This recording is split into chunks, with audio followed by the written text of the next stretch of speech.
Peter revealed something shocking. God's Spirit was no longer for a few, but for everyone. Acts 2:17-19. And it shall come to pass in the last days, says God, that I will pour out of my Spirit on all flesh. Your sons and your daughters shall prophesy. Your young men shall see visions. Your old men shall dream dreams. And on my men-servants and on my maidservants I will pour out my Spirit in those days, and they shall prophesy. I will show wonders in heaven above, and signs in the earth beneath, blood and fire and vapor of smoke. Peter made it clear that this moment was the fulfillment of prophecy.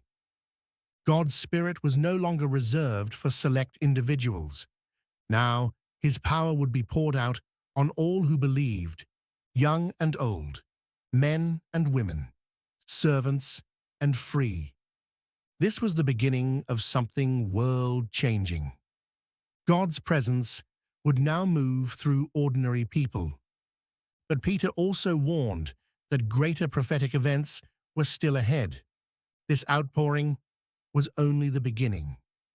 What began at Pentecost wasn't just a moment. It was the start of God's Spirit moving through the world. And Peter's next verse reveals how salvation now became available to all.